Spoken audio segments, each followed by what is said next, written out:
Good afternoon. I'm Susan Couch, the chairperson of the Science, Medical, and Technology Committee, and I have the great pleasure once again of introducing Gary Morris to talk about electric vehicles. This is his third presentation on EVs. I've attended the last two, and they're always fascinating, so you are in for a treat. Just a little information about Gary. He is a member of HASP. He has a bachelor's in economics, a master's in artificial intelligence, and a PhD in machine learning. For the last 10 years of his federal career, Gary was the chief of the IRS Artificial Intelligence Lab. So give him a warm welcome and enjoy.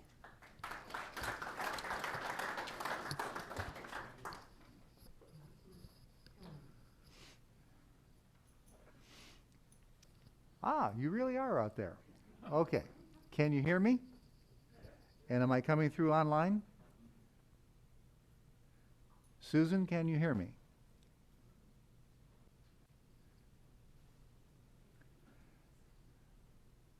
Susan? Yes, we can hear you. Okay. Somebody said they can hear me. So here we go. Well, welcome. This is a subject that I think you've all noticed is becoming very, very much noticed in the press, especially in the tech news. When I originally set up this presentation, I had a number of things I wanted to talk about, and then every time I opened up the newspapers, there was more information I had to add. So I've been revising these slides up through yesterday, and I've had to cut out a couple of topics. We just don't have time to talk about them. But today we will talk about the incentives and mandates for electric vehicles. We're going to talk about tax planning, battery technology, and charging infrastructure.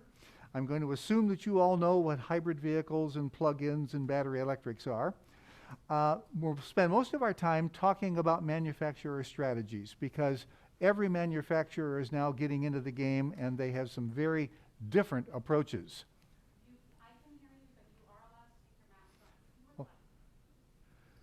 That would be nice, except I think I've got the microphone over it. There we go. We are going to have a question and answer break after we go through the manufacturer list, and then there will be another one at the end. So unlike previous presentations, I will ask you to hold your questions till the end simply because we've got to race through so much material. We are going to talk about a data spreadsheet that I believe all of you received by email yesterday. And then I'm going to give some very personal recommendations about best of class for the various categories. And then we'll talk about the EV showcase that's going to be coming up next week. First of all, incentives and mandates. As you probably know, California and New York have both said that they are going to ban the sale of all non-zero emission vehicles by 2035. So basically, diesel and gas are going to be illegal to purchase in California and New York in only 15 years. Now, many other states follow some aspects of California's ZEV policy, so it is very likely that there will be more states than just those two that enforce the ban by 2035. In addition, China, which is the world's largest car market, has also announced a ban with the date not yet named. However, most of their emissions policies do follow the California model, so it's very likely that China will also ban them by 2035 or perhaps sooner because of the COPD conference. Whoops. I just love PowerPoint. Other nations. In 2025, Norway is going to ban the sale of gas-powered vehicles. By 2030, a whole bunch of European and advanced nations will be banning the sale. And by 2035, even England will be banning not only gas-powered vehicles, but even hybrids and plug-ins. Quebec is also going to ban pure gas by 2035. France joins the party a little bit later. And not to be left out, Costa Rica has announced that by 2050, they will be all electric. Now, as you know, under current federal law, Up to $7,500 in non-refundable tax credit is available for the purchase of an EV with a large battery, except for General Motors and Tesla, who've already sold more than 200,000 units, and that was the cutoff under the current law. I really expected that by today I was going to be able to tell you all about the details of the new legislation. Silly me. However, based on what the House has been debating, the new legislation will probably provide up to a $12,500 federal tax credit for EVs. It may be refundable, but probably not. The House version would provide $7,500 in credit for any EV that has a large enough battery. There would be an additional $500 credit if it's made in the U.S., and the definition of made in the U.S. is going to be highly political. And they're proposing a $4,500 bonus if the car is union made. That has brought forth howls of protest. Who knows what the Senate will finally come up with and how they'll resolve it. Watch the newspapers. But no matter how that works out, you can be sure that economically it's already a smart move to buy an EV. Northwestern University did a study that said if the U.S. had 75% of its cars were electric, and if clean energy supplies continue to advance, we could save $70 billion a year. Now that would be not only the reduced fuel costs, but also reduced maintenance, reduced repairs, and reduced medical bills from respiratory ailments that are caused by the particulates coming out of tailpipes. They concluded that even if only 25% of U.S. vehicles were electric, we would still save, as the owners, $17 billion a year. That's not small change. Consumer Reports did a study last year in which they concluded that the total cost of ownership over 100,000 miles is less than the cost of an equivalent gas-powered car. Now that was based on not only the purchase price, which of course is higher for an EV, but it was also based on the projected maintenance cost, repairs, insurance, depreciation, the whole 9 yards. They concluded that buying an EV can save you up to $7,000 over the 100,000 mile life of the car. Now, I mentioned that the tax credits currently are non-refundable, and it is likely that the credits under the new legislation will be non-refundable, despite my pleas to our Debbie Stabenow, our senator. That means that if the federal credit is $7,500 and your tax liability is only $4,000, you lose $3,500. The credit can only be applied against your income tax liability that does not include self-employment tax or any of the nuisance taxes. It has to be income tax liability. Losing that kind of money is not fun. So there are ways that you can increase your tax liability so that you can then offset it with a credit. There's a whole industry built on how to reduce your tax liability. I think I'm the only one that's going to give you advice on how you can increase it. Obviously, you can move income into the purchase year, or you can move deductions out. That's not likely to do the whole job. Most of us in this room have IRAs, and the best way to manage your tax liability is with your IRA. If you make a taxable withdrawal from your IRA, of course, that's fully taxed. But then again, you wipe out the tax with the credit. The tax rate, at least for me, on a withdrawal from the IRA is 12%.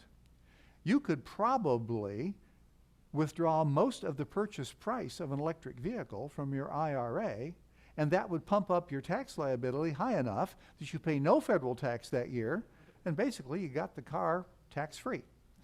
Now, if you don't want to mess with that, if you really like keeping your retirement accounts, you can also convert some of your IRA holdings to a Roth IRA. Roth IRAs are funded with post-tax money. So if you convert $10,000 from an 401k into a Roth, you pay tax on that $10,000. But then the money that you take out of the Roth is considered to be already tax paid. Only the interest and dividends that you earned while it was in the Roth are taxable when you take it out.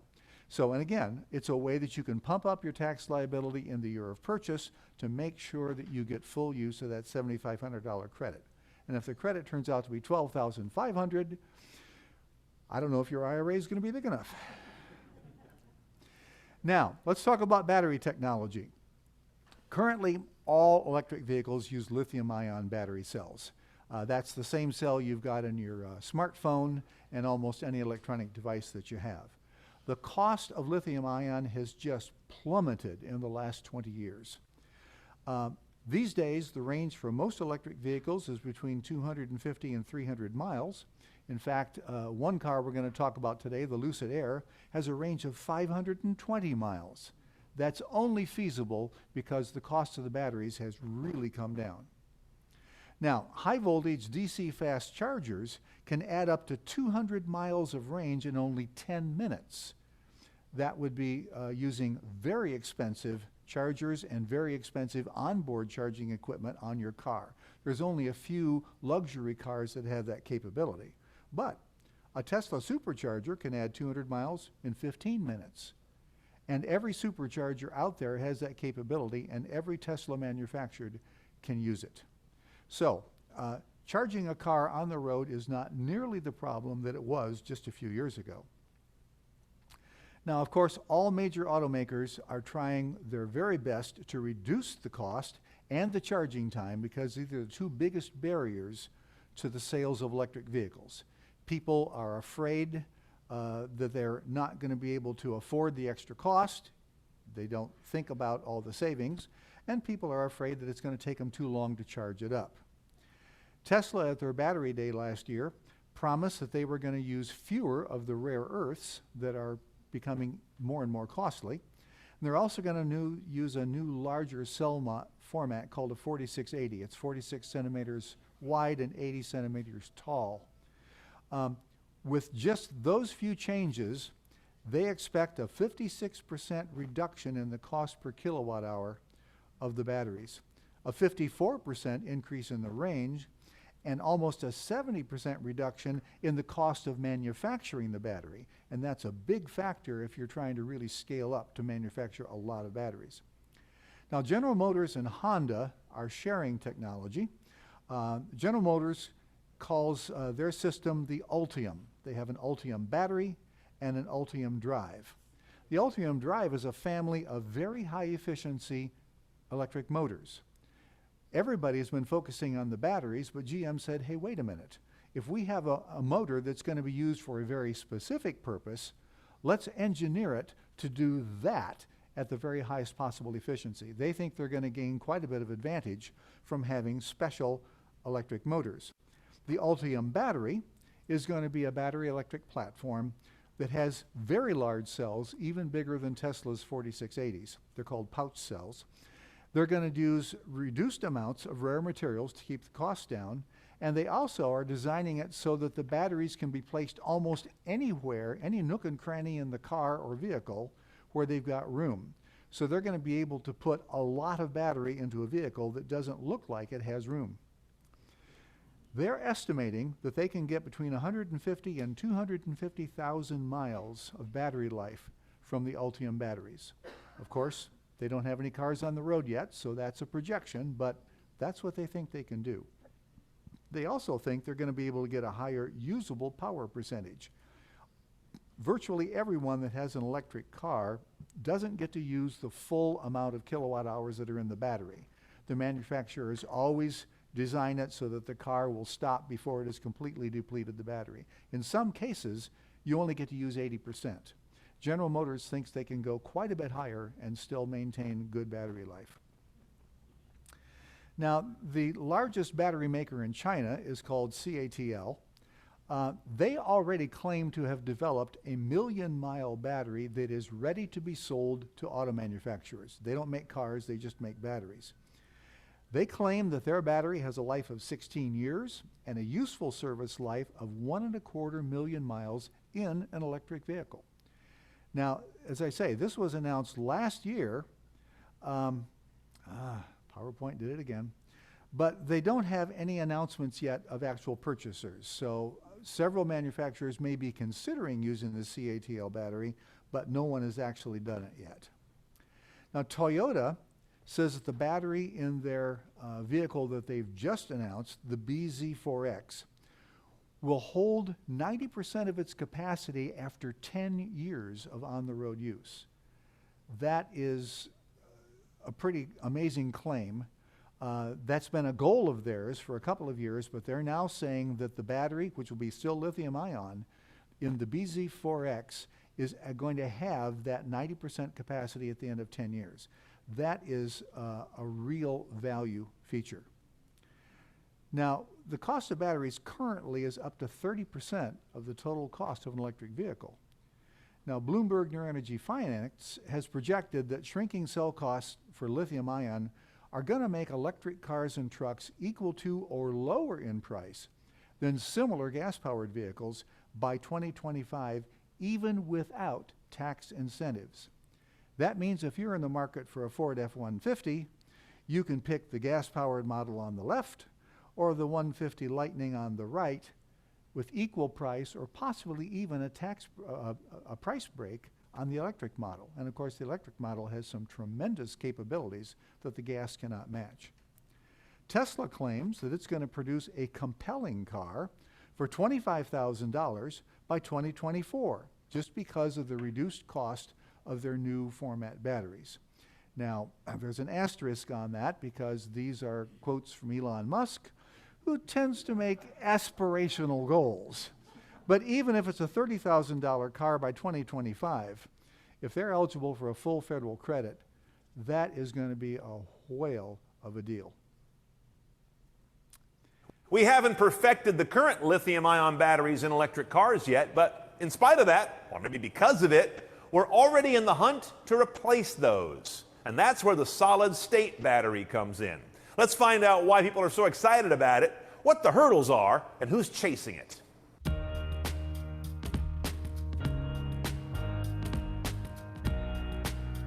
Now, as you probably know, the lithium-ion battery kind of runs everything these days. Your phone, your tablet, your laptop, just about anything you have of any sophistication that has a battery in it probably has a lithium-ion rechargeable battery. A Tesla car, for example, has a giant battery pack made up of thousands of these guys. These are what they call an 18650 cell, kind of a giant AA, loosely correlated to that battery. And these are great so far. As you know, being a lithium-ion battery owner in many devices, they're not perfect. They don't last as long as you'd like. They don't charge as quickly as you'd like. We have no point of reference yet, but they're heavier and bulkier than you would like if you had a choice. Frankly, the biggest innovation in lithium-ion batteries over the last few years has not been in their performance, but in the decrease of their price per kilowatt hour. That has been dramatic, but their size, weight, and energy density has not increased nearly that quickly. Enter the solid-state battery. Now, as the name solid-state battery suggests, they are truly solid state, unlike these guys that have kind of a wet slurry inside them, packed firm, but not truly hard. You ever grab one of these and squeeze it, you can feel it give. That's part of the nature of its chemistry.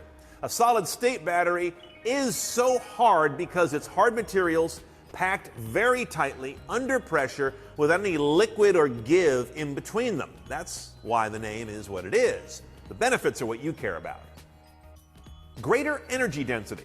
That could mean an electric car with 2 or 3 times the current range, or an electric car with the same range, but with a smaller, lighter, less expensive battery that charges faster.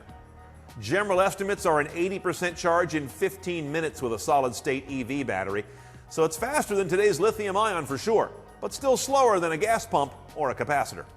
Longer life. Solid-state tech underpins a General Motors hope to one day produce a 1,000,000-mile life battery, changing the affordability equation and reducing concerns about mountains of toxic EV batteries coming up for recycling one day. And thermal runaway. Solid-state batteries have a lot less risk of this. That's what lithium-ion batteries do when they start to get too hot and burn or almost explode. It's why you've got to put that special label on some of those Amazon returns, or why they ask you if you've got lithium-ion in your checked bag, or why you'll never forget some of those video clips of burning Teslas. Ironically, the same company that did the most to put exploding lithium-ion batteries into the headlines actually had a recent breakthrough that might end that thanks to solid-state technology. More on that in a moment. Solid-state batteries sound great, right? They've got plenty of drawbacks. That's why you don't have one yet. Expansion and contraction. Batteries do that when charging and discharging, very slightly because of heating and cooling. But a solid-state battery is, well, solid state. Any movement in it can micro-crack and corrupt the tight, precise arrangement of the particles inside it. And then the battery fails. Dendrites. These are sort of invasive root structures that can grow inside a solid-state battery. And as they cross dividing layers, the battery fails. And expense. As you can imagine, solid-state batteries are still fabulously expensive. More than the car they would go into, for example. But what wasn't before it was solved and put in scale manufacturing? Okay, so who's pushing this revolution? One of the companies that comes to mind the most is called QuantumScape, a company that has a big investment and partnership with Volkswagen, for example.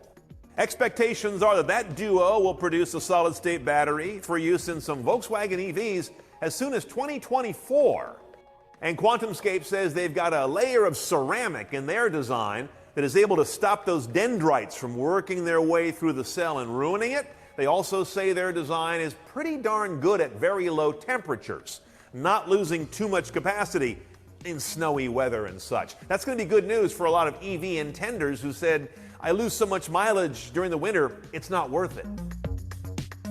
The other most exciting one I'd watch would be Toyota. They plan to have a very limited production car powered by solid-state batteries on the market in some form by 2025. Now, it's not coming to a showroom near you, but some kind of vehicle. Even more interesting is their partner, Panasonic, who is all in on traditional lithium-ion right now on the Gigafactory with Tesla out in Nevada. So they see something else brewing out there on the horizon. Bolloré of France has a solid-state battery on the market in a vehicle, not a passenger car though. They're used in some buses that have the infrastructure and usage cycle where they can be warmed up and kept hot throughout the day, which is key to their formulation working. Now, Bolloré says they'll have a passenger car version out around 2026. So it's like every year we get another innovation in solid state. Solid Power is a startup that sees solid-state batteries differently. Yes, they're developing one, but their focus is almost more on the manufacturing of them, saying theirs will be something you can make on existing lithium-ion production lines. They feel if you don't do that, the economics won't support the scaling of solid-state batteries. So heavy has been the investment in lithium-ion production lines, as well as the future investment. They've attracted BMW and Ford as interested partners. And I mentioned Samsung's had a recent breakthrough in solid-state batteries. They say they have also conquered the dendrite issue, as QuantumScape says they have, but also that they've got a battery design that will allow it to be discharged and recharged up to 1,000 times. Now, let's say you're talking about a Model S with 350 miles of range. That's a 350,000-mile battery with little or no drop-off in its capacity. That means one battery pack would now be assigned to more than one car over its lifetime, which has very interesting effects on the overall economics of future electric cars. So some interesting technology hurdles to watch, some fascinating promises, and some very credible players are involved. The solid-state battery is not coming tomorrow, but 24, 25, 26 are 3 years where a lot of companies have put their name to some deliverable promises. Should they succeed, it appears to be a battery technology that could at least roughly double the palatability of electric cars.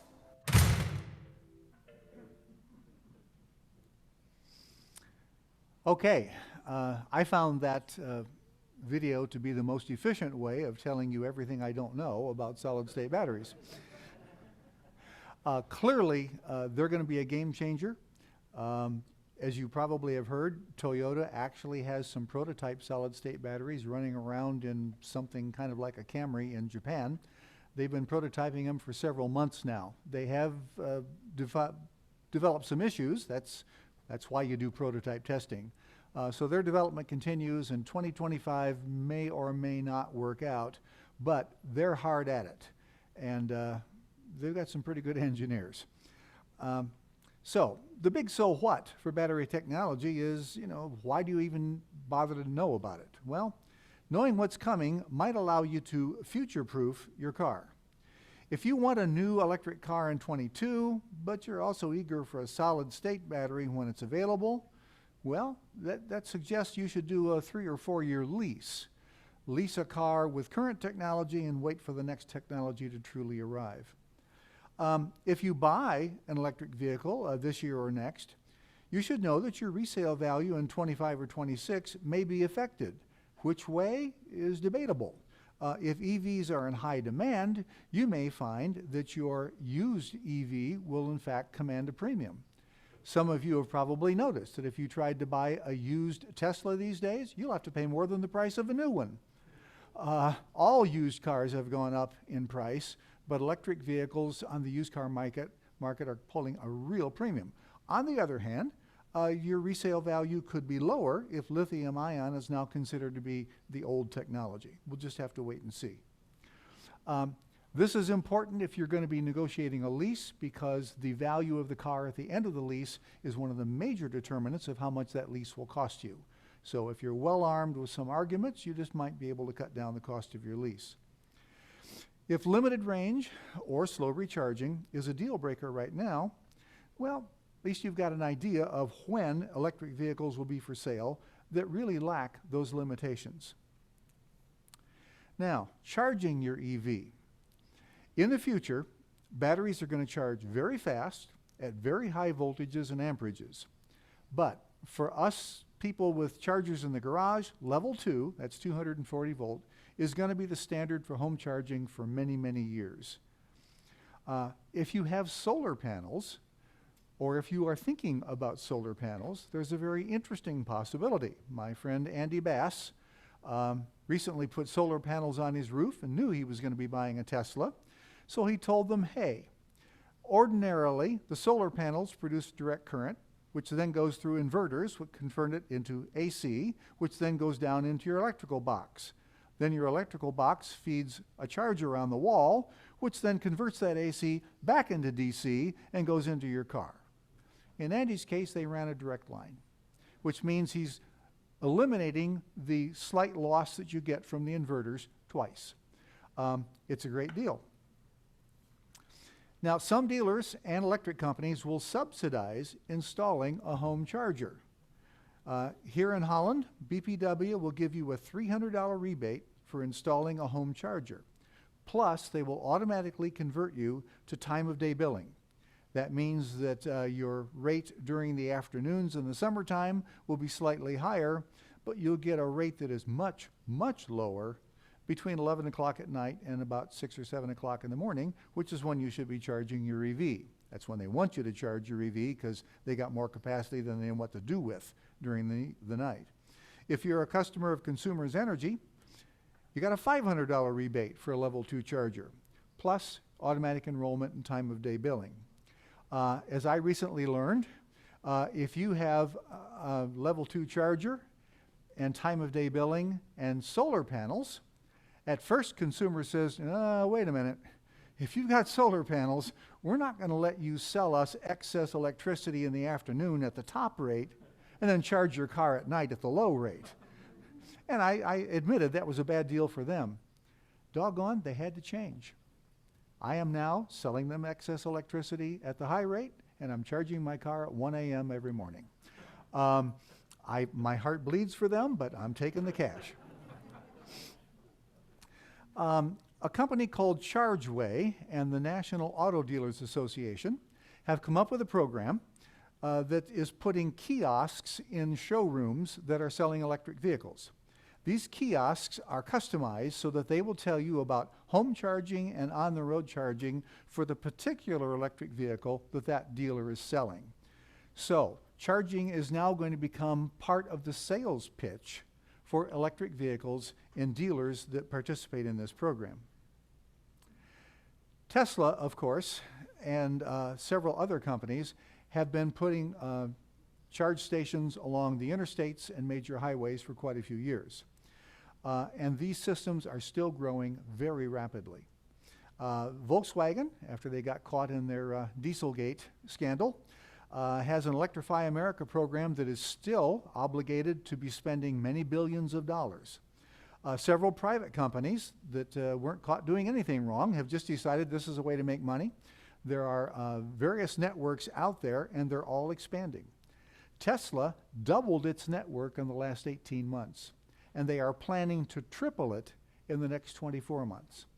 General Motors has recently announced that they're going to install 40,000 community charge points at dealer-selected sites. That means that Denoyer Chevrolet will be asked to identify where in the Holland area they can get the most bang out of having a public charging station.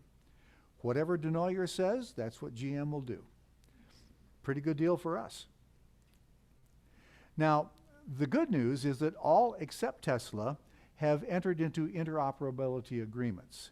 That means that if you happen to be a ChargePoint customer and you go on the road and it turns out that your software says the ideal charge point for you is going to be a station that doesn't have ChargePoint, they have EVgo.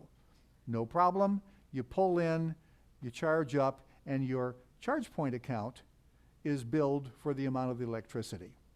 All the companies are participating in this except Tesla. And of course, if you have a Tesla and you buy the CCS converter or adapter, you can not only charge up at all the supercharger stations, but you can pull into any of the other stations, use your CCS adapter, and charge up there. But you will have to have an account with one of the companies. Now, Biden's infrastructure bill that passed, well, it hasn't been signed yet, but the ceremony is expected soon, is going to provide 500,000 new chargers on highways, in cities, and in places where people without garages might need them. Now, currently, there's a total of 122,000 charge ports in the United States. He's going to add 500,000 to that amount. Folks, charging on the road just isn't going to be a problem very, very soon. Okay, at this point, I'd like to simply talk about what each manufacturer is doing. We're going to talk about all the major manufacturers with battery electrics or announced plans for them, except, Bentley and Rolls-Royce and a few of them that I don't think we're interested in. I'm doing this in alphabetical order, and there's no inside information here. All of this is taken from public sources. You can read more about any one of them if you want to. Alphabetically, BMW comes first. Now, right now they have 4 plug-in models, 3 sports sedans, and an SUV. Those cars have very limited electric range, and the word is that BMW really doesn't want to get into the contest for a great amount of range. They don't see all electric range as a big deal, and by providing smaller range, they get a lower federal credit, but they also have a much lower cost for the batteries. Now, in the middle of next year, they are expected to be selling something called the iX SUV. That's a pure battery electric that they haven't announced many of the details, but it sounds like it's going to be a pretty interesting car. Now, they have not made any announcements of any EV transition plans or any long-term strategy, so we don't really know where BMW thinks they're going, but they clearly understand that they have to get in the game. Chrysler, also known as Fiat Chrysler, also known as Stellantis, doesn't have a whole lot right now. There's only one Chrysler model. That's the Pacifica plug-in. That's a very nice minivan. In fact, that's what Waymo was using in Phoenix. There are 2 Jeep models that are plug-ins, the Wrangler 4xe and the Grand Cherokee 4xe. I have no experience with those vehicles, but presumably they are real live Jeeps that just happen to have plugs. In their Ram division, supposedly there is a Ram 1500 battery electric that is going to have, they claim, a 500-mile range, but it won't be on sale until at least 2024. The only announcement they've made is that their EV transition plan is committed to a joint effort with our favorite battery company, LG Chem, to build a U.S. battery plant. They are expecting to have that plant up and running by 2024, about the time that they're hoping to come out with their battery-powered Dodge Ram. Now, Frankly, Chrysler is a pretty small company, and they have financial limitations that may well hinder their ability to go electric. Ford right now has 2 hybrids and 1 plug-in. All of them are SUVs. Frankly, they were a little bit late to the battery electric party, but oh, what an entrance they have made. The Mustang Mach-E has sex appeal. It is priced in the mid-40s, which is pretty aggressive. It has a dedicated architecture. It is not just a conversion of the gas Mustang. And they are putting significant dollars into advertising for this vehicle. Ford wants to jump hard into this market, and the Mustang is a pretty aggressive product. The F-150 Lightning is a game changer. This truck, if you have not read about it, has just amazing specs. It's a very innovative design. It has aggressive pricing, especially for fleets. And let's face it, the F-150 is America's best-selling vehicle. When that becomes available as an electric, and when the coolest F-150 is electric, and if it costs the same as a gas-powered F-150, that's a game changer. Now, Ford is playing catch-up aggressively. They have a new CEO that has pretty much said, we're on a war footing, we are behind, and we have to catch up, and they're putting a lot of dollars. They have announced an $11 billion investment in their River Rouge plant in Detroit, where they'll be building the Lightning. That money will also provide 3 battery plants in the U.S. that will be built jointly with SK Innovations. You may have read about some of the patent disputes between SK and Panasonic. LG Chem, I think, accused SK of stealing their patents, and for a while the U.S. was going to ban these plants. Ford, I believe, intervened, and the U.S. said, well, we'll let you build the plants for Ford. But it's going to be pretty innovative stuff. Ford is working hard on bringing the EV supply chain in-house and in-country. Since they are a union shop, that means that they will probably qualify for the full $12,500 credit, no matter which version of the legislation is passed, assuming that they produce the cars in the U.S. Next alphabetically is Foxconn. Yeah, those are the people that make your Apple iPhone. They're a Taiwan-based mega manufacturer. They have huge factories in China and around the world, and they're best known for making iPhones. But they have conditionally agreed to buy the Lordstown Motors factory down in Lordstown, Ohio, for $230 million. You may recall that just 3 years ago, General Motors, when they closed that plant for making Chevy Cruze, sold it to this startup, Lordstown Motors, for $10 million. That's a pretty good profit.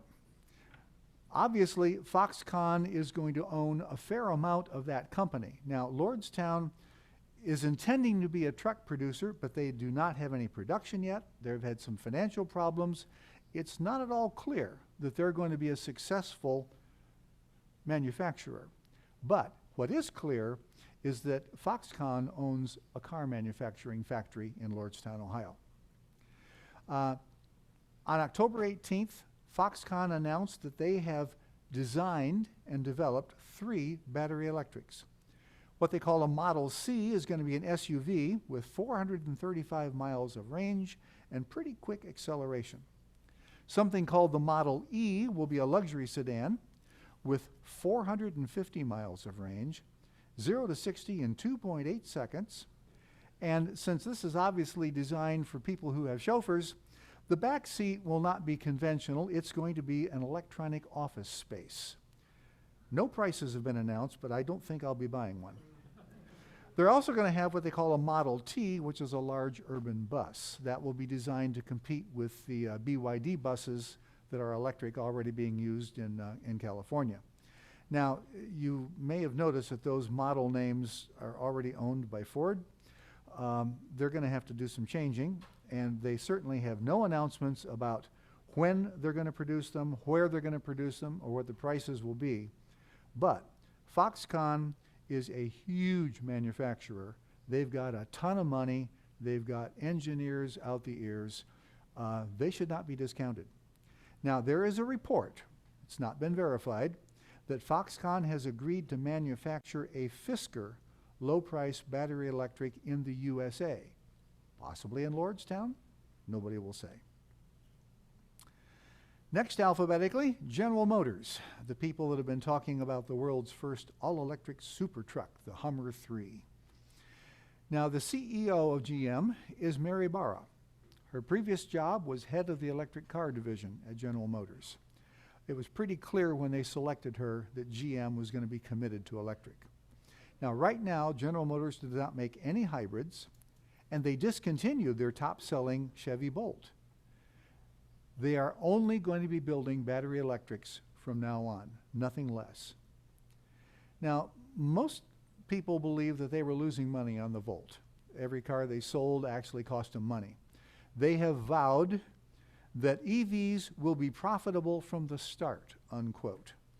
Now, the fact that the Hummer sells for $112,000, that Silverado probably won't be cheap, and a Cadillac Lyriq probably will not be an econo car, probably indicates that they're going to be building in enough cushion that they are in fact going to be able to make money on these battery electric vehicles from the very beginning.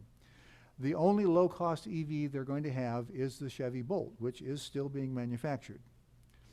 Now, they've made a public pledge to phase out gas and diesel cars by 2035, which just happens to be the year that it'll be illegal to sell them in California or New York.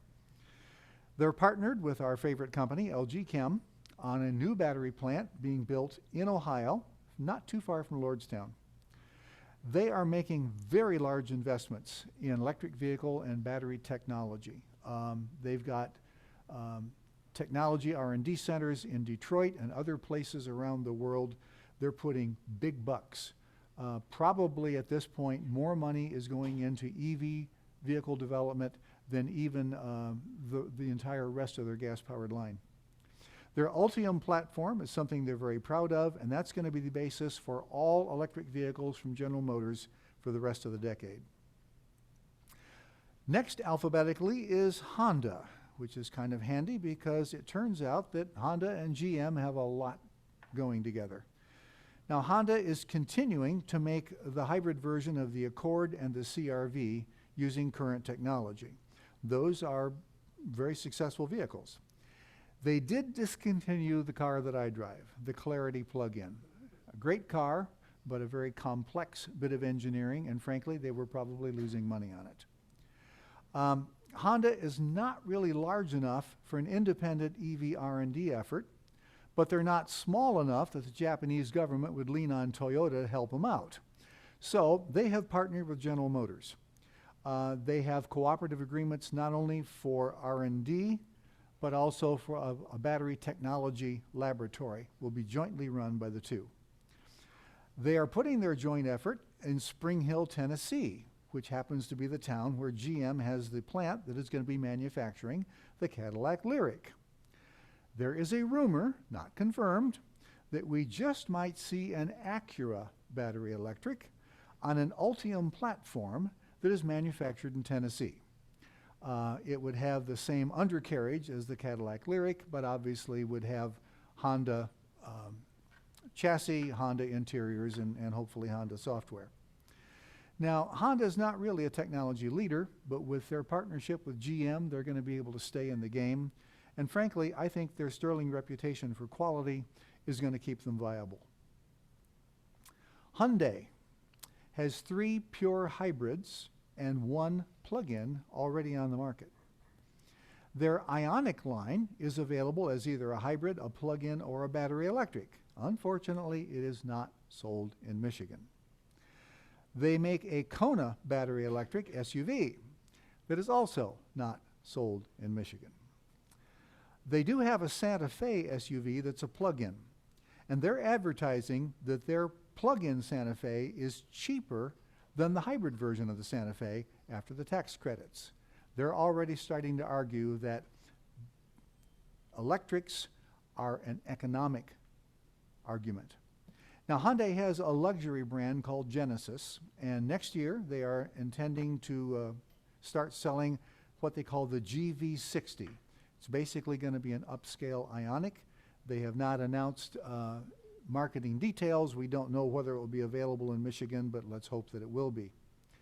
Now, there is a report that Hyundai has stopped development on any new gas-powered vehicles. All of their development muscle is going into electric.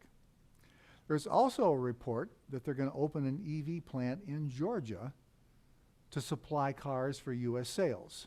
That announcement was made just a few weeks after it became clear that there would be a premium in the federal tax credits for cars that were made in the U.S.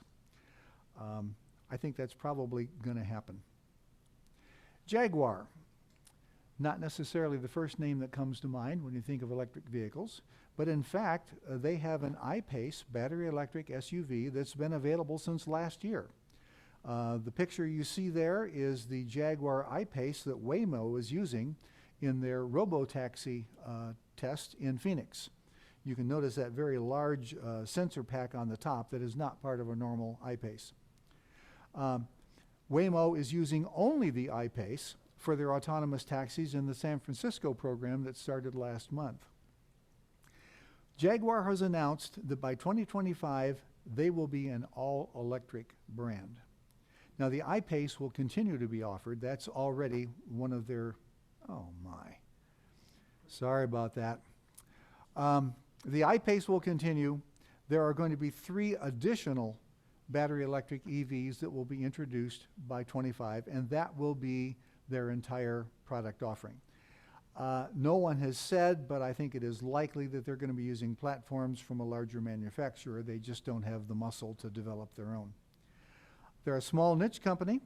They don't have a lot of R&D cash, but they are in the game and they intend to be an all-electric provider. Kia, which is the little cousin of Hyundai, they currently have something called the Niro, which you can see in the picture there. That's available as a plug-in or as a pure battery electric, and you can buy one in Michigan. In fact, next week you'll see one out there in the lot. They have a Sorento plug-in hybrid that will be on sale next year.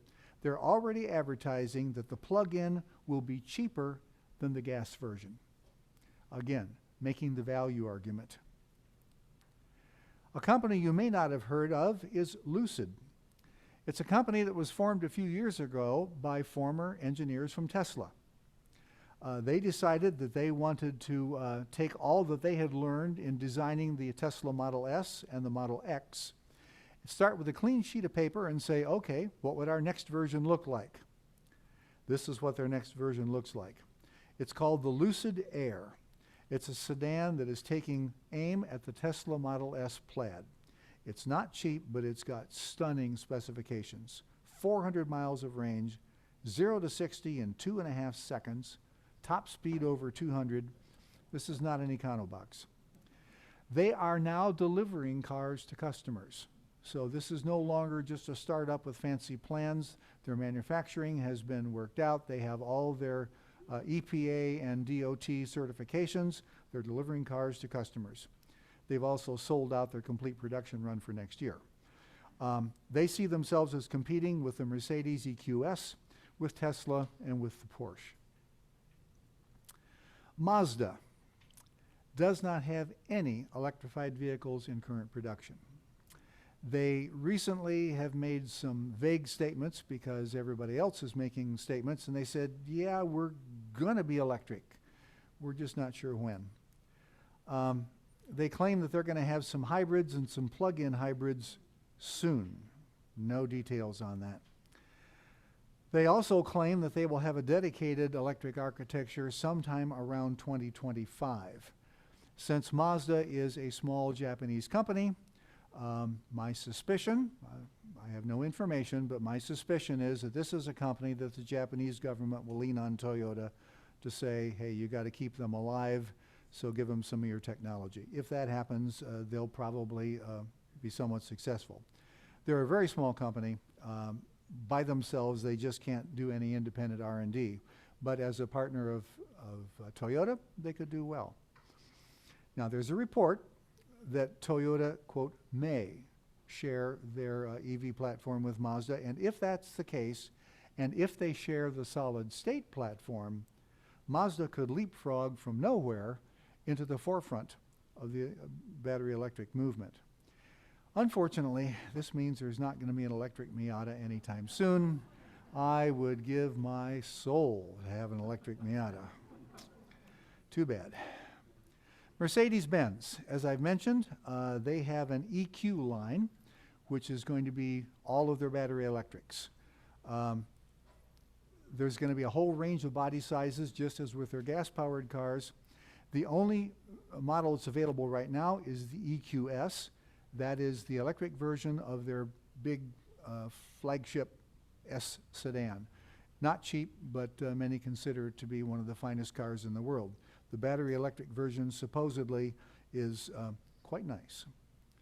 The Mercedes CEO has said, next year we will have battery electric options in every segment that we serve, and by 2025 we'll have at least one electric alternative for every model that we make. That's in just over 3 years. They have announced a $47 billion investment plan for a vertically integrated supply chain of battery cells, battery packs, and the cars themselves. And they claim that in some markets, they're going to be all electric by 2030. Now, frankly, I think their recent surge of investments and announcements is partially motivated by the fact that Tesla is in the final stages of negotiating permits for building their Gigafactory Berlin. That's going to be producing Model S's and Model 3s and S's and X's right there in Germany. And I think Mercedes has recognized that this is a threat to their business. Now, their CEO made a public statement a couple of years ago that EV assembly is going to require far fewer workers. 3 years ago, the number that he stated was 70% less. Clearly, that's a number that gets every union official attention. But, as you know, in Germany, the union has a seat on the board of directors. The Mercedes has made a unique pledge that they are not going to be laying off anyone. They're going to retain and retrain all of their automotive workers, and they're going to basically pass them up the supply chain to make them battery and battery pack and battery cell workers. They hope to maintain their current workforce, but in a vertically integrated manufacturing. Nissan. You may remember that the Nissan Leaf was one of the very early battery electrics. They really ought to share credit with the Prius and with Tesla for having launched the EV era. But they've never produced any other electric vehicles. And frankly, the Leaf design is kind of stale.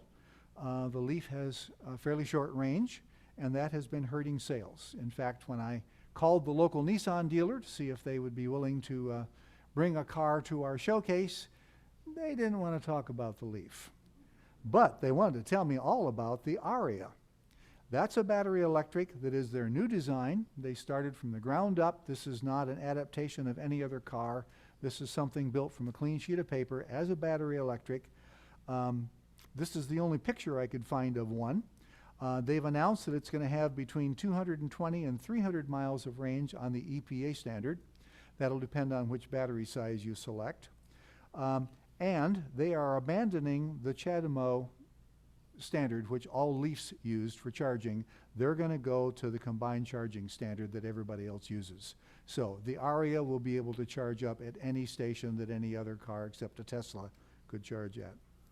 The base price is going to be, quote, around $40,000. If they can hold that price with that range, they're going to have a competitive vehicle. It supposedly will be available here in the U.S. in early 22. They've not specified what that means. A manufacturer you may or may not have heard about is Rivian. Now that is a Michigan startup. They were originally a small outfit just north of Detroit. They had a chance to buy a former Mitsubishi manufacturing plant in Normal, Illinois, so they bought that for their future production.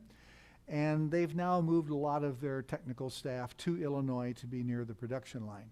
But I still think of them as a Michigan company. They have two models that are built on the same platform. The R1T is a battery electric pickup. It is now in production. And they have an R1S, which is an SUV that's going to be available supposedly in January. As you can see in this picture, this is not a standard pickup truck. When this was first announced, there was a tremendous buzz over their design. This is a vehicle that's designed to drive through 36 inches of water without any harm to its electric components. You notice this little flap on the side? That's not a step. That tunnel goes all the way through the truck. You can have a toolbox that you can slide in there that holds a lot of tools, lock it up. You can also get a slide-out kitchen that fits in that tunnel. You pull it out, you've got an electric range, an electric stove, but no dishwasher. There is a rumor that Ford's investment, Ford owns 15% of Rivian, means that the Rivian platform may well undergird the F-150 Lightning, or possibly a future electric truck from Ford. Rivian has a delivery van that's for fleet sales, and Amazon, which owns 25% of the company, has ordered 100,000 of their electric delivery vans. This company is new, but they are economically sound. They're going to be in business for a long time, if nothing else, making vans for Amazon. They're going for an initial public offering of their stock sometime this week or next. And I think I saw in this morning's paper that they've set a share price that would make their company worth $66.5 billion. That would make them more valuable than Honda. And you know what? I think they'll be worth it. Alphabetically, Subaru, another small Japanese company. They only have one current electric model. That's what they call the Crosstrek. That's a plug-in hybrid small SUV. But they have announced something called the Solterra, which is a battery electric sedan that's going to be available sometime in the middle of next year. There's only one picture I could find, and that's the teaser photo you see here. If you look very carefully through the ferns there, you can see the Subaru logo. Now, unsurprisingly, Solterra is built on the Toyota platform. It will share components with the Toyota. In fact, I'll be very surprised if underneath it, it doesn't look amazingly like a BZ4X. Again, the Japanese government is encouraging Toyota to keep the smaller companies in business. It is expected, however, that Subaru traits are still going to be continued, so it probably will come in an all-wheel drive version. Now we come to Tesla. This is the company that forced all the other auto manufacturers to switch to electric. If Tesla hadn't happened, we wouldn't be here.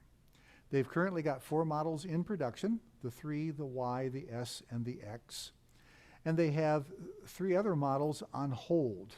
The Cybertruck, which has been announced for some time, but frankly, they're so busy making the other 4 models, and with the chip shortage, they literally cannot start up the production line. They don't have enough raw materials. The Roadster 2 is not something that they have actually displayed yet, but they have pledged that there will be another Roadster. And considering what a screamer the first one was, I can only imagine what this is going to be. You may have to have an astronaut license to drive it. And then there's a Semi, which they've already prototyped and demonstrated. They actually have some companies that are urging them to produce it, but the Semi obviously is going to take a lot of batteries. And right now, they're putting all their batteries into the 4 models that they're currently producing. They are the best-selling battery electrics in the world. Elon Musk has said, prototypes are easy, manufacturing is hard. He has learned some lessons. Currently, the company's focus is on developing efficient, appropriately automated manufacturing of leading-edge designs. As you may recall, when they first started up the Model 3 production line, they had some real problems, and they decided that they had actually tried to automate too much. They had to tear out some other automation and replace it with human workers. Now they've got the Model 3 production line going pretty well, and they're building the new factory down in Austin, Texas, that'll produce the Model 3 for all of the eastern half of the U.S. and it's going to have a brand new production line with another copy of the world's largest aluminum casting machine. They're going to be producing Model 3s with pretty good efficiency. Now on Battery Day, as I said, they announced their version of the reinvention of the lithium ion, more range, less cost, dramatically reduced cost to manufacture. Darn it. There is a report that Panasonic is already making these large format batteries for Tesla. Of course, Panasonic is their partner in the Gigafactory in Nevada. So it looks like they are making good progress toward getting that large format battery.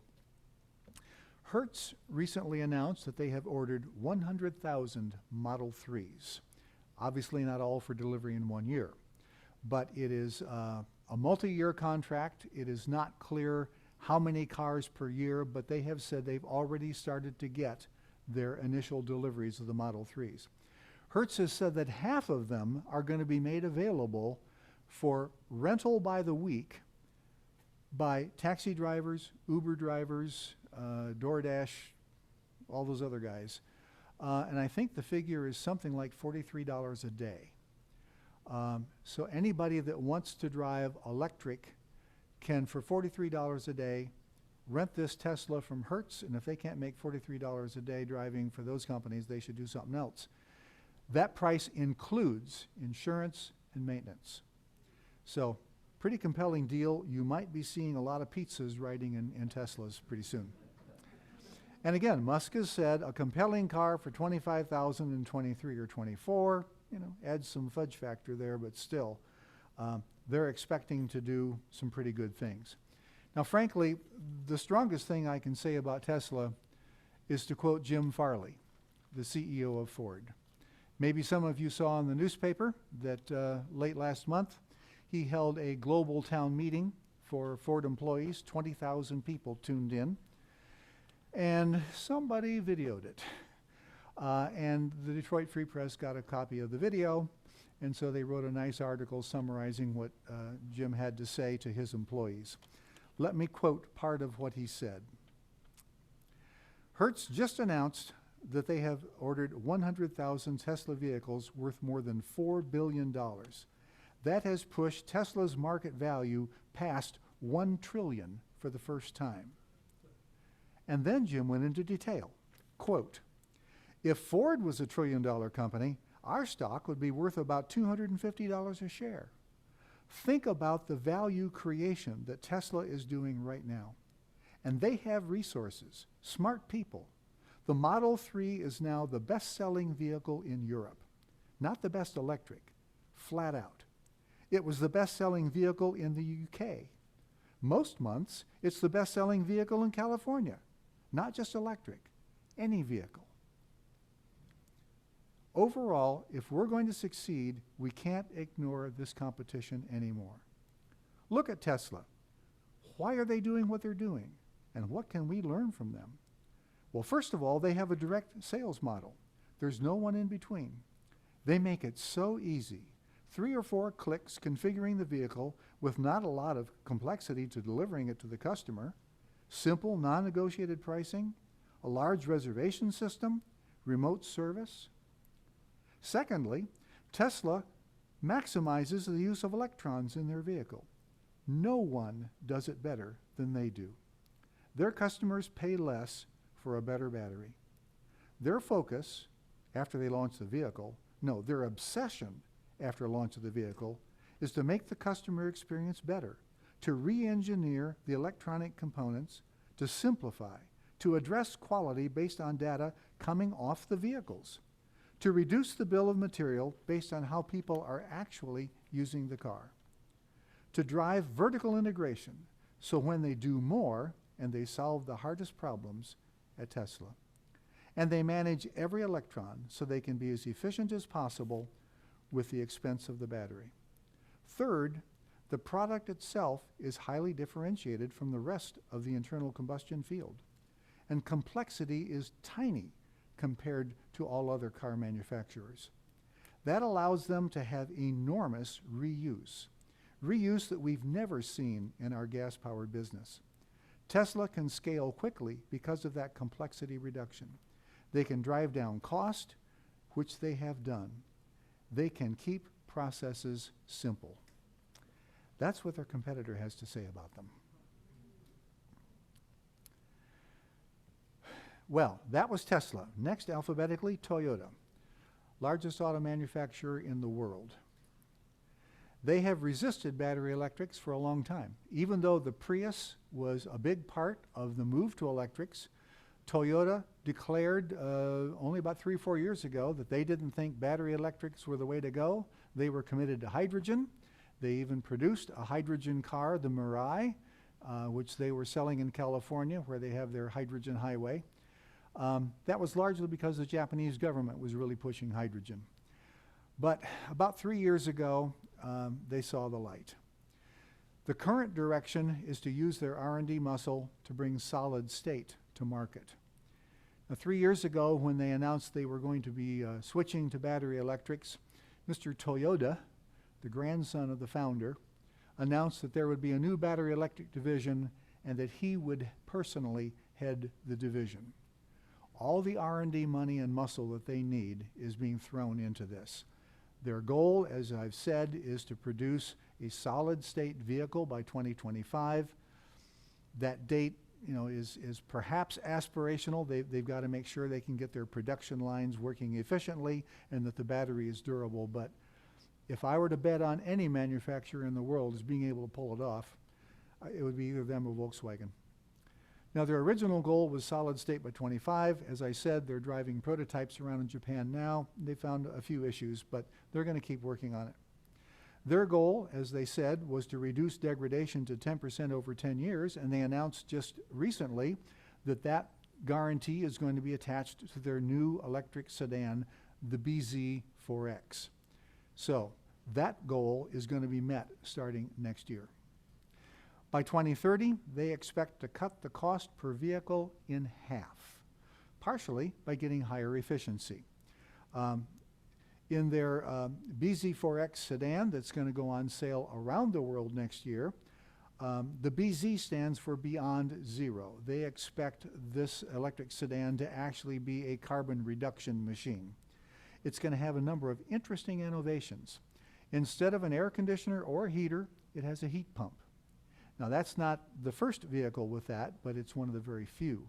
They also are going to have radiant floor heat, which they consider to be more efficient and more comfortable than the normal way of blowing hot air on people. They're also, of course, going to have heated seats, heated wheel. This is going to be a vehicle that's very warm to drive around in Michigan in the wintertime. They expect within 3 years to have 15 new battery electric models for sale. They're going to share a platform, of course, with small Japanese companies, I think at the government's urging. Volvo, as you know, has long been revered by some as a very safe, some would say, rolling tank. Car built in Sweden. It was originally just a Swedish company, then Ford bought them. Ford couldn't make too much money at it, so they sold them to a Chinese manufacturer named Geely. Volvo has a big lineup of plug-in hybrid electrics. You can see a picture of the Polestar down here. We'll talk about in a minute. But right now, if you want to buy a Volvo plug-in hybrid, you can buy one in Michigan. There's even one on the lot in Grand Rapids, at least the last time I looked. The XC40 SUV is available for sale in Grand Rapids. They have said that plug-in hybrids are right now 20% of their U.S. sales. So they're getting some pretty good results from that technology. Now they've launched a new sub-brand, their luxury brand, if you will, called Polestar. The Polestar 2 is a battery electric with dual motors, 250-mile range, quote, Volvo construction quality, unquote, and they are intending to price it at $51,000. They're taking direct aim at the Tesla Model 3 because they will be eligible for the full federal credit. Subtracting that from $51K, you're getting pretty close to the price of a Model 3. Now, Geely, the owner of Volvo, is a very large Chinese auto manufacturer. They've got very deep pockets, and they are favored by the Chinese government. They've got the muscle to stay in the game. Volvo should not be counted out. This is the Porsche Takan. It's a battery electric super sports car, goes for $80,000 and up, 0 to 60 in almost no time. And this car is outselling the iconic Porsche 911. They're having tremendous success with their battery electric supercar. They're part of the Volkswagen group. Now, for us mortals, the VW makes an ID4, which is currently on the market. In fact, you'll see one next week. This is a mass market car with 260-mile range for only $40,000. Audi is also part of the Volkswagen group, and they have a Q4 e-tron, which is also currently for sale. It's kind of an upscale ID4. It has only 240 miles of range, and the base price is about $45K. With federal credits, the e-tron version of the Q4 is the same price or cheaper than the gas-powered Q4. The value equation is changing. Volkswagen Group is, of course, the second largest manufacturer in the world. And their CEO said recently that they need to hustle on the electric transition because if they don't, a delay could cost them 30,000 jobs worldwide. That is something that I'm sure their union would not look favorably upon. They view the Tesla Gigafactory in Berlin, which, as you know, is not under construction yet, but they're very late in the permitting process. They hope to start construction early next year. They're seeing that as their biggest rival. They are committed to solid-state batteries. Volkswagen and Bill Gates are backing the QuantumScape, and they are shooting, as you heard, for a 2024 production of solid-state battery electrics. So the two largest manufacturers in the world, through separate initiatives, are both pursuing a solid-state electric car. Now, they are the world's #2 automaker. They have tremendous R&D capability. They got deep pockets, and they have a real sense of urgency. Volkswagen is definitely going to be a player in the electric market. Let's stop here and take questions or comments. Paul has a roving mic. If you have a question here in the classroom, there's one over here, Paul. Be sure to wait for the microphone, and then I'll repeat the question and hopefully the answer. I saw in the news within the last week of concern about the shortage of lithium, especially in the U.S. Can you speak to that? The question is there a shortage of lithium, especially in the U.S.? Well, at the moment, all U.S. battery manufacturers are seemingly getting sufficient amounts. However, it is a rare material, and most of the lithium, as you know, comes from China. The U.S. government has put some muscle through trying to revive some lithium mines out west that previously were considered uneconomic. I think they probably have the ability to help those become economic. There are other rare earths that also are largely sourced in China or in Africa. And one of the big pushes for all the battery companies is to try to reduce the amount of rare earths that they put in their batteries. But lithium right now is an absolute must. They have to have it, and hopefully new sources are going to be developing. But yeah, the price is going up. Good question. Any other questions here in the classroom before we check the chat? Right here. I do have a question in the chat. At what year in general will electric cars be cheaper to buy than However, if you look back on history, cheaper to buy and drive than gas-powered cars? we had a plethora of models and whatever. And as I listened to your presentation, I see every company out there with multiple Am I talking models. over someone? How are they all going to make it through the sales door? The question was, there's an awful lot of electric models that we're talking about today and that are coming next year. How are all of them going to make it? Well, Jim Farley says they aren't. Jim Farley says there's going to be a shakeout within the next 5 years. And he's hoping very much that Ford will not be one of them. But you're right. There's a lot of competition going on. Every manufacturer pretty much recognizes that this is the new game, and if they aren't in it, they're dead.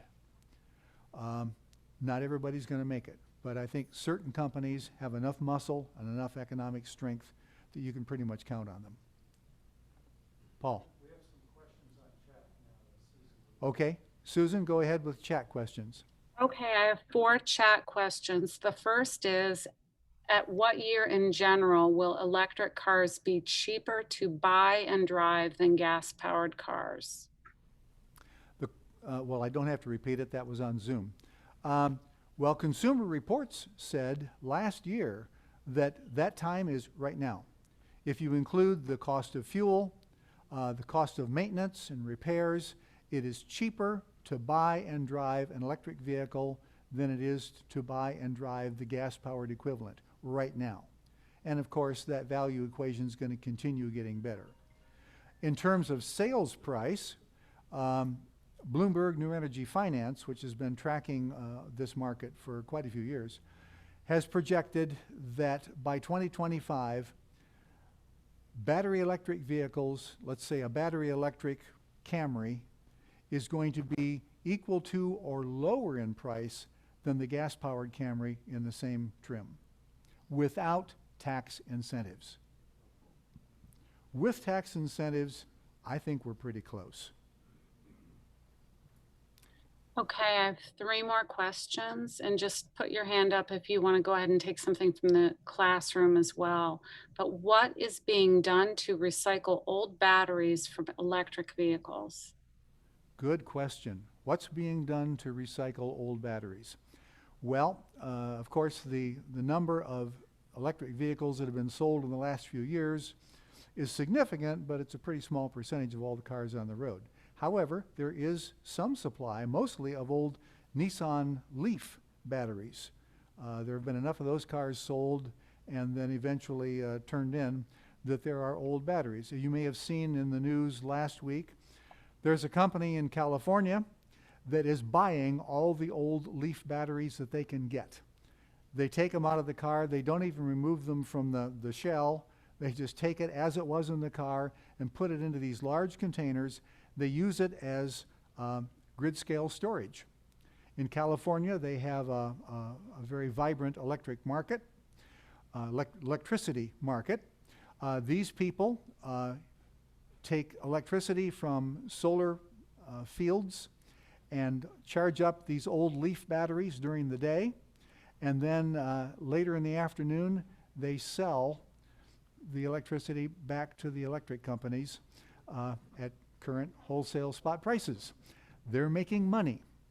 I don't think we're going to have to worry about what old car batteries can be used for. Battery technology is so important for so many things. My personal opinion is they're going to be valuable when you turn in the car, they'll throw away the chassis and keep the battery. Thank you. Do you have information on the cost of road charging versus at home? No, I don't. I'm sorry. Okay. Paul, do you have any? You'll have to come, yeah, you'll have to speak into my ear here. I've done the calculations on this because I have a Tesla for 3 years now. And I charge at night, as Gary mentioned, during the cheap hours, and it's roughly 1/10 the cost of gas to drive my electric car. And when you're on the road, what is it costs more, but how Yes. much more? Now, admittedly, on the road, it's still less than gas, but much more than charging at home. So you save most of your money by charging at home. And yes, that's a very good question. When you do take a trip, you're going to be spending more, but still less than gas. I haven't worked that out myself. Dave? So I have a Tesla Y. I have had it since June, kind of an analytical geek. And I'm on consumers. I charge my car. It's $1 for 50 miles at home. And it's $1 for 10 miles on the road, non-Tesla chargers, like ChargePoint. I'm a ChargePoint customer. If you go down, there's a charge point, that's supercharging, by the way. There's a charge point supercharger down at Rowan & Black outside of Saugatuck. It's about $10, $10 for about 100 miles. Little less than that, but around that range. And it is definitely cheaper. I've done all the calculations. Because I'm a kind of a crazy person, I kept track of gas on my ICE cars, and I keep track, and there's tools from other companies to pull data out of your Tesla, and you can analyze it, and it is definitely a cheaper car to, total cost of ownership right now. Okay. Do we have one more question on Zoom? We actually have 3. Do you want to go ahead and ask some people in the class first, or do you? Okay, we have a classroom question. Go ahead. Oh, no, we have a classroom answer. Yeah, I have a Tesla Model 3. I've had it for almost 3 years, and I charge at 240 volts in my garage. And if I compare my car with a mid-size sedan that gets 30 miles per gallon, without any discounts at all from Holland BPW, I pay about $1.30 gallon equivalent, and I'm fully charged. I have a full tank every morning when I leave home. So it's a real bargain, and I never have to change my oil. Never. All I have to do is buy tires and wiper blades. Okay, we have a question here in the classroom. Hang on a second for the mic. How much does it cost to put in the charging system in your home? The question is, what does it cost to put a charging system in your home? The cost of the actual charging unit, I put mine in almost 4 years ago when I bought my Clarity. I paid, I think, about $300 for a Siemens Level 2 charger. And consumers would give me $500 credit. But I had to hire an electrician to come and run a 220 line from my box all the way to my garage. And as luck would have it, box was on one end of the house and the garage was on the other. Now, some people in this room happen to have their garage right across the wall from their laundry room where they had a 220 line for the dryer. It cost them nothing. So it really depends on the cost of the wiring. The device itself is not that expensive, and the credits you'll get from your electric utility will more than pay for it. Tesla's unit's about $500 right now. And Dave said a Tesla charger, if you get it from the company, right now is about $500. So consumers would do that. Let's hold off in the classroom for a minute, and let's get the remaining questions on chat. Thank you, Gary. Are we now beyond the politicization of alternative power that could derail the movement? For example, labeling as anti-American. That's a really interesting question. I have no clue. But it's a really good question. Okay, here's another one. Electric hybrid vehicles are environmentally more friendly than gas-powered car. I have been told that the production of the EV hybrids is more damaging than the production of the gas-powered cars. Comments from you. That claim has been made by a number of folks. Several independent organizations have done what they call a wells-to-wheel analysis. What does it cost to build the car in terms of carbon output?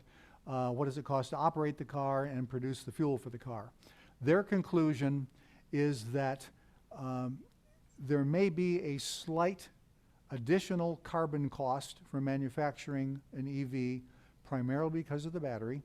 However, unless you are in a place where fuel is extremely cheap, you're going to be, after you drive the car for about 50,000 miles, your total carbon footprint will be less than a gas-powered car. And there's some recent reports that say it's as low as 20,000 miles. And Dave says that some recent reports have said that in only 20,000 miles you will have reduced to below the gas equivalent. Does that exhaust our questions on the chat? Yeah, sorry about that. That's Okay. it. All right. Oh, If- I'm if sorry. someone has a burning question here in the classroom, I'll Gary, there is entertain it. there is one more question. What is going to replace the gas tax? What is going to replace the gas tax? That's a really perceptive question. As you may have noticed, several states are now imposing an additional fee for electric vehicles when you renew your license plate. I think Oregon has already done that. Michigan is talking about it. I don't know if they've done it. Okay, Michigan's done it. And that's only fair. I mean, somebody's got to pay for the highways, and if we're not going to be pay for it through the gas, we should pay for it through some other means. Okay, one last question here, and then we do have to go on. We talk about all the benefits of electrical cars and everything like that. My question is, what's the market for people to buy? What are they gonna do with their old car? Most people, there's a lot of people driving 10-year-old cars. They're probably worth nothing. So they gotta start from scratch to buy a new electric car. So what's the thought about what to do with all these gas cars? The question was, what are we going to do with all the old gas cars that are turned in when people buy electrics? And how are people that have really old cars that are worth practically nothing going to be able to afford an electric? And that's a good question. I think the answer is, unfortunately, that old gas-powered cars in about 5 or 10 years are going to be worth virtually nothing. They're going to be scrapped. And unfortunately, people that kept that car that long will get nothing for it. On the other hand, if it wasn't, no matter what, after they scrap that old car, they got to buy something new. And 5 or 10 years from now, it's going to be a no-brainer that an electric car is the least expensive car to buy and the least expensive car to operate. And especially until we reach the point that 50% of U.S. sales are electric, these federal incentives are going to remain in place. If you get cars with a manufacturer's suggested price of about $30,000 and there's a $12,000 federal credit available, this is no longer a consumer choice, it's an IQ test. Okay, we have to go on, and I'm not sure we're going to get through all these slides by 2:30, but we're going to try. You got 2 or 3 files yesterday in the email. One of them is a spreadsheet that looks like this. I gave it to you in Excel format in case you have Microsoft Excel. I also gave it to you in PDF format if you didn't. This is all the data that the U.S. government has on hybrids, plug-in hybrids, and battery electrics as of last month. I also gave you a small file called Further Readings. It's simply a whole list of URLs for stories you can find online that will give you additional information about what we're talking about today. I'm now going to race through my personal best of class picks. This is totally subjective, and I would invite you to argue with me in the next Q&A session. If you are interested in a hybrid mid-size sedan, there are 2 excellent choices. The Toyota Camry Hybrid, car that I had until I bought my Clarity, price is between $24,000 and $35,000. Incredible 51 miles per gallon EPA average for a full-size car. And when I had my Camry, the EPA figure was the lowest I ever got. I used to be able to beat it by 5 to 7 miles per gallon. This is just an amazing vehicle. Honda also has an Accord hybrid, same price range, and their mileage is almost as good. So if you really would like to benefit from electric technology, but for some reason you can't plug in, or you just don't want to, these cars are excellent values. They're both top rated by Consumer Reports. Excellent reliability. There is a price premium over the gas-powered equivalents. It's only about $2,000 or $3,000, and that's going to be more than offset by your savings in fuel. If you're looking for a hybrid compact SUV, there are 2 very reliable SUVs that have a pretty good fuel economy.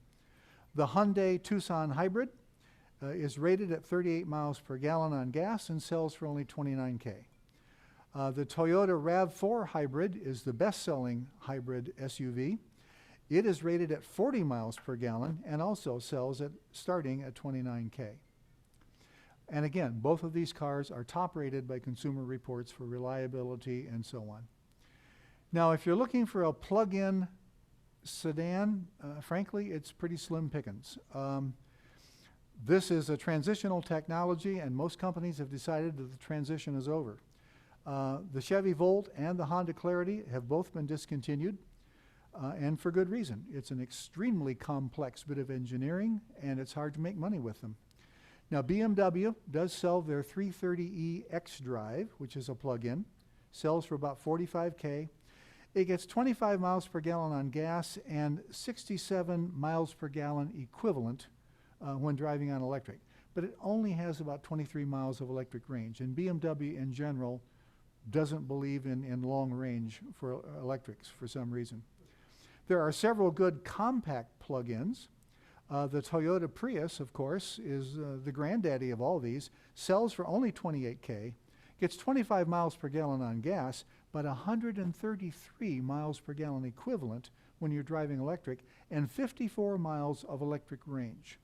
That is the highest electric range of any plug-in hybrid. And of course, it's Toyota quality. The Hyundai Ioniq, again, has really good specs and a very aggressive price, but not available in Michigan. And the Prius, of course, is top rated by Consumer Reports. It's a Toyota. For plug-in SUVs, Toyota has the Rav4 Prime as a plug-in, and that is the class leader, and it's top rated by Consumer Reports. Sells for $29K, 38 miles per gallon, 94 miles per gallon equivalent, and has 42 miles of electric range. For an SUV, that's very good. The RAV4 is the best seller among compact SUVs, period. Now, Volvo also has, as I mentioned, their XC line of plug-ins. Frankly, I think of them as station wagons, but you don't call them that anymore. You call them SUVs. But Consumer Reports has indicated that they gave these cars fairly low scores on their ride and on their predicted reliability. So they are less a sure bet than the Toyota. Now, best of class battery electric sedans, big surprise. The Tesla Model S, Model 3. They're the best sellers. And as you may recall, a couple years ago when the Model S first came out, Consumer Reports decided to test one, and the Model S broke the scale. They had a scale of 0 to 100 points, and the Tesla scored more than 100. They had to change their scale. It is an amazing vehicle. The pros are that, Tesla has the most innovative software, hands down.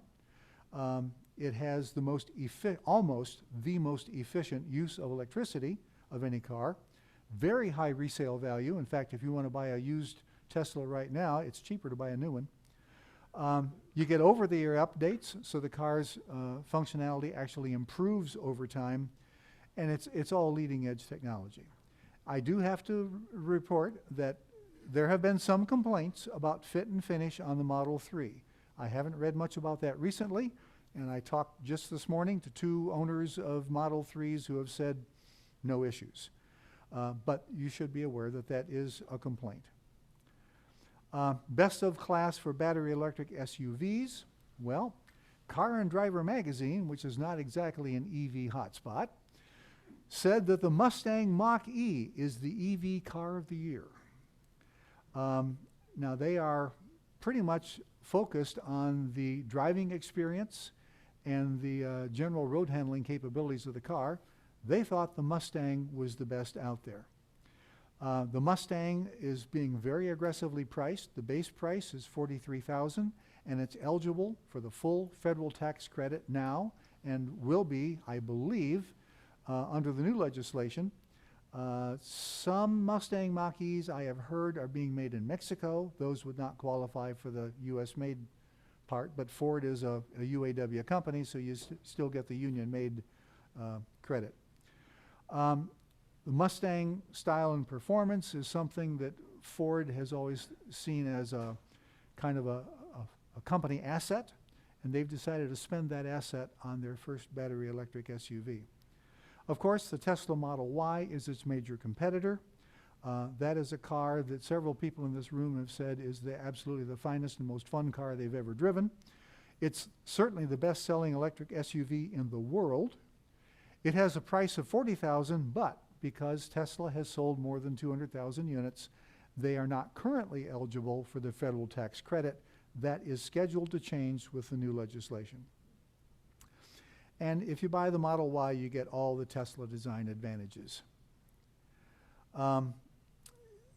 It is also noted by Car and Driver, and also those that own them, that if you have a Tesla, you have access to all the Tesla superchargers. That network is expanding rapidly. Plus, if you buy the CCS adapter, you also can go to all the other charging stations and charge up your Tesla. It is the easiest way to do road trips. I have eager expectations for what's coming in the next year. I mean, there are a number of vehicles available now that we've talked about, but there's a lot coming up next year. It's going to be a banner year for EVs. The Cadillac Lyriq is going to be the first sedan on GM's Altium platform, and that looks to be a pretty interesting vehicle. And there may be an Acura version of that. The Nissan Aria, the lease designers started with a clean sheet of paper. They did a pretty good job the first time. I'm eager to see what they come up with.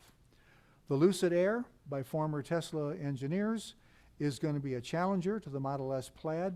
And if you are a range aficionado, 520 miles of range is going to be pretty hard to beat. As I said, the Mercedes-Benz EQS is available now. It will be more widely available next year, and other models in the EQ series are going to start to appear. The BMW iX SUV we've talked about. BMW has tended to be very innovative. Their i3 was a carbon fiber car. We're not sure what this car is going to be like, but it's probably going to have some interesting innovations. Maybe the Hyundai Ioniq will be available in Michigan, maybe not. But the Ford F-150 Lightning, when it is delivered later next year, is going to be, in my opinion, a game changer. In other words, and of course, we can't forget the Rivian. That's the Swiss Army knife of electric trucks. In other words, the revolution has begun. Tesla is currently producing cars at a rate of 1 million cars a year. And their target is to increase their production capacity at 50% a year for the next several years. And Hertz just ordered 100,000 Model 3s. Every other battery electric is being snapped up even before the cars hit the showroom. The only reason we're going to have an ID4 at the showcase next week is because Volkswagen finally said they would fence off one ID4 and not let a customer buy it, so that Crown would actually have one that could have it on their showroom. We'll have it here next week for you to look at. As I said, Amazon has ordered 100,000 of electric vans, and they're going to be going all over the country. Nearly every automaker is announcing their transition plans. It's absolutely clear that the entire industry is going electric. There are massive investments. If you added up all the numbers that I've cited, somewhere around $100 billion being spent by private companies, not governments, to invest in battery R&D and manufacturing. It's happening. And if you watch football, you have probably noticed that you cannot get through a half of a football game without seeing at least 3 ads for battery electric cars, or companies saying, hey, we're going to have one. They're putting their marketing muscle finally behind either selling what they have or claiming, hey, don't forget us, we're going to have one. It's become clear that that's the image you have to still be a viable auto company. And of course, there's stronger federal backing. The incentives for purchase are going to get better. And what's off the bottom of the screen, thank you PowerPoint, is that they're also going to be significantly expanding the charging network at government expense. So next week, you're going to have a chance to sit in some seats and kick some tires. Next Wednesday, between 1 and 2:30, in the Haas parking lot just down the street here, we are going to have an EV showcase. We're going to have a Tesla Model S, Model Y, a Model 3, a Chevy Bolt, a Ford Mustang Mach-E, courtesy of our mayor. It's his car. The Volkswagen ID4, and a Kia Niro. These cars will be there for you to look at. This is not a sales event. Hope does not allow that. But you'll have a chance to look at them, talk to either the owner or to a representative of the company. And I'm sure that if you wanted to make an appointment to go see them later, they'd be more than happy to do that. But this is a chance to actually look at them and get a sense of what these electric cars are that are available now. This is probably the only time we will do an EV showcase, because by next year, our parking lot would not hold all the EVs that will be available. Any final questions or comments? I see we've gone over. I apologize for that. Okay, Paul, we have a question. About the Tesla direct-to-customer sales model. Does that mean Tesla's not going to have dealerships? How does that work? I really think that the people who have bought Teslas are best equipped to answer that. Does one of you want to come up here and talk into my mic? Tell us, Paul. Well, I've ordered 2 Teslas. You just go online, you pick your model, pick a few of the additions you want on it, and then they deliver it to you. I picked mine, my first one up in Chicago, but the second one I picked up in Grand Rapids. And in fact, I got my second one last week. I just drove to Grand Rapids. It was there. The plates were on it. I had to sign a couple pieces of paper, and I drove it home. It's all set to go. It's very efficient. Thank you. You may recall that's one of the things that Ford cited when they were telling their employees that they've got to catch up with Tesla. Okay, we have some questions over on this side of the... Okay, question here. I picked my Tesla up in Chicago 2.5 years ago, and it was a seamless process. I traded in my Honda Clarity for the Tesla, and it's slick. It's automatic. There's you don't have to haggle with the dealer. There's really no negotiation for price or anything. If you want a Tesla, you have to pay the price. For those online, Bill just said that he picked up his car in Chicago, and it was a pretty painless process. We have some questions over on this side of the classroom, Paul. And Susan, do we have any more questions in the chat? Yeah, we actually do. I have somebody at my desk. Sorry about that. Let me, We'll take a question here in the classroom while you get to your desk. Go ahead, sir. no, I'm here. I just there's somebody with me at my desk. What about minivans for the family or long distance traveling? Will there be some options? How long does it take to recharge when traveling 600 plus miles without overnight stays? Okay, again, that's a question that probably the people that bought Model Ys could best answer, because if you take the third row option, it's what, a 7-passenger vehicle? So in terms of hauling a family around, that's probably about all you could ask for. And with your Model Y, did you get the long range feature? Okay, how many miles can you get on the first charge? 330. About 330, so you'd have to do one recharge mid-point on a 600-mile trip. Okay, now we have a question here in the classroom.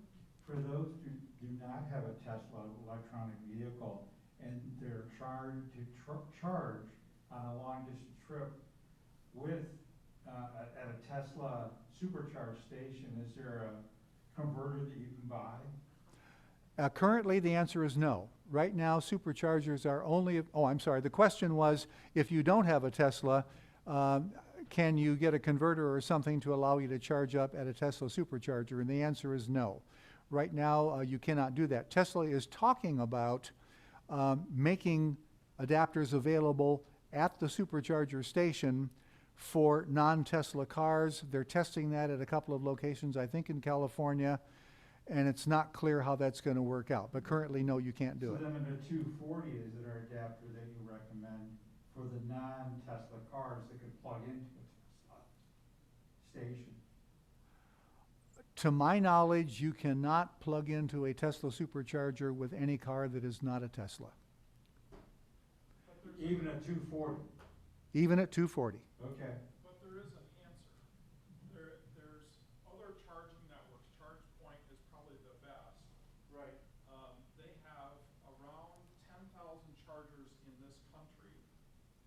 have superchargers, they're not all superchargers.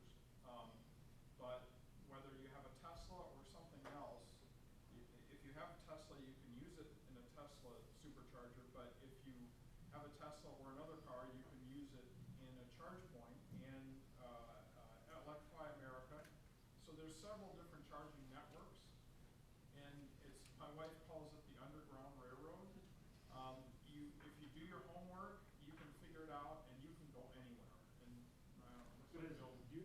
does the consumer, the owner of a non-Tesla, need to utilize an adapter to utilize that? It varies. So at a Tesla station, they have a Tesla charger. In the presentation, he talked about a CSS adapter. That's becoming the standard other than Tesla. There's also a CHAdeMO, and you can buy adapters for different cars. And like a charge point will have a CSS and have a CHAdeMO adapter on their supercharger. So when you go up and connect in, or you fire up your app, you tell it what you want to do, and it just lights it up. You pull it up and plug it in. Time here. For those of you online, I'm sorry that we couldn't get the mic over to the people that were speaking. The question was, if you don't have a Tesla, what are your charging options? You cannot charge at a Tesla supercharger, but all the other private networks, Electrify America, EVgo, ChargePoint, and a couple of others, all have interoperability agreements. If you have a ChargePoint membership, you can go to any charger except a Tesla, plug in, load up, and you'll be charged on your home account. So it's not that difficult to charge up on the road. Okay, we have a question over here in the classroom. I have a specific question regarding towing, because at some point we would like to purchase a battery-operated car and be able to tow our trailer. So which models that are out there or coming would be the best ones to watch that are going to be more reasonably priced than $101,000 for a Tesla X? We'll tow our trailer, but we can't afford that. The question was, if you need to be able to tow a trailer, what should you be looking for? What models are out there? The Mustang Mach-E has a towing capacity. It's not huge. Of course, the Ford F-150 and the Rivian are all designed for very heavy-duty towing. The Tesla Model Y and I believe the E can also be gotten with a hitch. What is the towing capacity on the Y? It's several thousand pounds.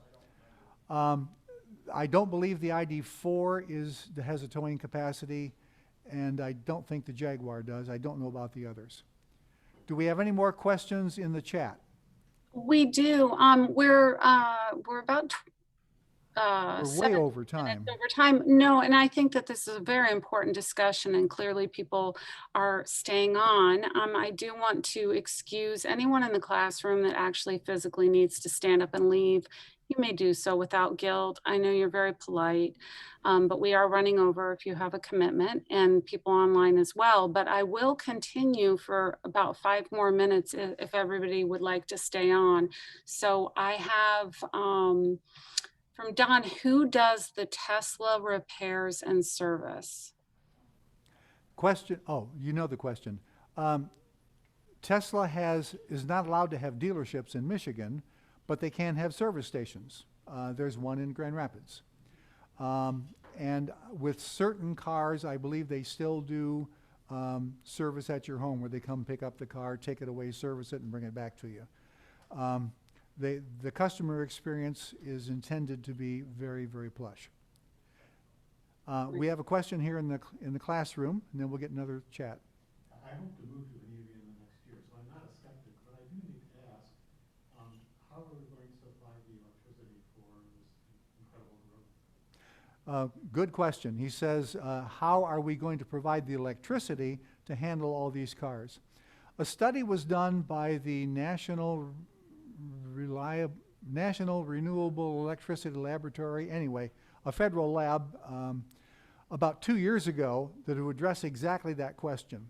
Their conclusion was, assuming that people who do home charging will charge overnight, which is what we're all incentivized to do, up to 30% of US vehicles could be electric, and the current electric grid can handle it. Now, if we ever get to 70 or 80% electric, the grid is going to have to be strengthened to handle that. But I don't think that's going to happen next year. Okay, do we have another question in the chat? Yes, I have two more. Are there used electric vehicles available? Are there used electric vehicles? Yes. Are they cheap? No. The only used electric vehicle that has a fairly low resale price is the Leaf. The older versions of the Leaf have pretty short range, some of them less than 100 miles, but you can pick them up for not much money. If you want to buy a used Tesla, forget it. Okay, question here in the classroom? Are there current waiting lines to bulk gas up at an electric station, number one, and how long? Number two, when these things grow like crazy, do you anticipate it'll be like in '74 when you sit waiting for electric plug-in? The question was, are there currently congestion problems or waiting lines at charge stations? And if electrics really take off, is it going to be like the gas shortage in the 70s? Yes, there have been reports of congestion at some charging locations. I understand that Tesla's onboard software now will forecast how many empty ports are available or how long the wait will be. Please remember that we said Tesla is going to be tripling their charge network in the next 24 months. The federal government is going to spend the money to put 500,000 additional charge ports up in the next 5 years. I think the networks are growing fast enough that I don't think they can manufacture electric cars fast enough to overwhelm the charging network. It's my personal opinion. Comment from Dave. So the ChargePoint app that you use, that you can zoom in on any charging station, and most of them will show you how many outlets there are, if they are in use, and will sometimes, depending on the sophistication of the installation, will tell you how much longer before that charge point is, that charge is completed. And also, I mentioned the price earlier. The price varies depending on who put the installation in and how it was subsidized. So I actually gave you the worst case scenario. And then the second part is sometimes they will put a penalty on it. In other words, after your car is charged, they'll charge you, I don't know, $1 a half hour to encourage you to disconnect so that the next person can use it. So like I said, my wife calls it the Underground Railroad. You kind of got to get in and look around and learn, and you figure out. It's no different than gas. It's just we've been doing gas all our lives. And so once you get accustomed to that process, it's very simple. Thanks, Dave. Do we have one last question in the chat? Yes. What is the auto insurance rate factor for these vehicles at this time?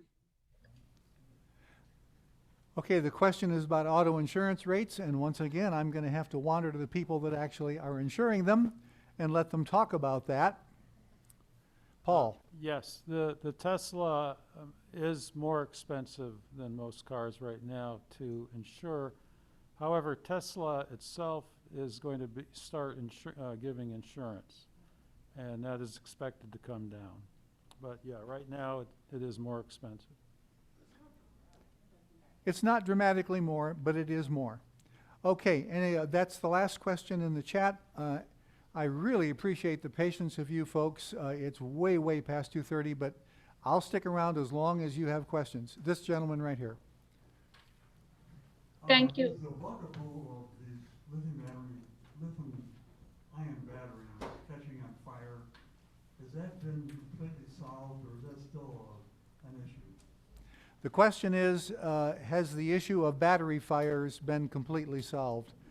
Well, I don't think we can say it's completely solved because there have been a few recent instances, but it is pretty rare. When you consider the number of electric vehicles out there, the number of battery fires is pretty small, and that's obviously a major factor that all manufacturers are working hard on. Susan, you're going to cut us off? I am going to cut you off. Thank you very much for coming today. I think you all did this pretty well. Thank you so much. Okay, everybody at home, have a great afternoon. I'm going to close the class.